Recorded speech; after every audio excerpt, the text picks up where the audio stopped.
Hey everybody, I hope everyone had a nice weekend. It's Monday, June 15. Welcome to another edition of Dr. C's Corner.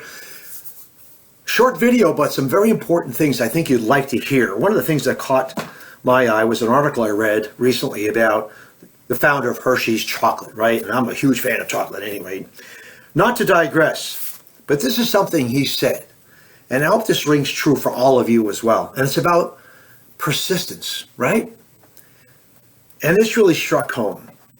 He said, nothing in this world can take the place of persistence. Talent will not. Nothing is more common than unsuccessful people with talent. Genius will not. Unrewarded genius is almost a proverb. Education will not. The world is full of educated derelicts. Persistence and determination alone are omnipotent. The slogan, press on, has solved and always will solve the problems of the human race. One of our great criminal justice instructors, Lori Nuzzo, who is a civilian investigator with the FBI, brought to my attention a great letter written to her, email, by one of her students. And of course, his name is Tariq. And I'm going to read it to you because this really, really touched me, what he had to say. And I'm sure it will for you as well. In my line of work, I don't get to stay home. I'm a law enforcement officer.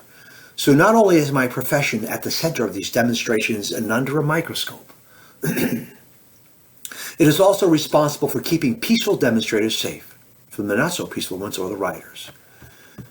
When our emergency shifts were started over a week ago, it was very easy for myself and my coworkers to dread the 12-hour shifts with no days off. That's what the emergency shifts are. And feeling underappreciated and like we are being bundled into with the bad apples within our profession. I thought that we would face people who hated us and wanted to get justice by attacking everyone who wore a badge. Over the past 8 days, I've been working the protests, and what I have found has been overwhelmingly different. And I explained all that to get to my positive. Over these 8 days, I've witnessed numerous people unite together for a common purpose. I've watched demonstrators stop and pray with groups of our officers. I've been offered water and snacks, had people different than me shake my hand. I've also seen people angry and frustrated that took out those emotions with words and peaceful actions. I was able to identify with a lot of the people as a minority and an immigrant, where I never felt a kinship before. But the most positive change I experienced was more internal. I felt like I was witnessing something profound, the peaceful protests, and it really did change the way in which I saw myself. Yesterday, we had a demonstration of over 10,000 people in our downtown area. There was no violence, no arrests, and just a feeling of unity. That, in our country's current climate, is definitely positive. As far as a personal positive, even though I'm working long hours, my son has been going to school from home and my wife has been working from home, so I've gotten to spend more time with them than I would normally. I've been helping with homework, play video games, and be there when my son wakes up in the morning.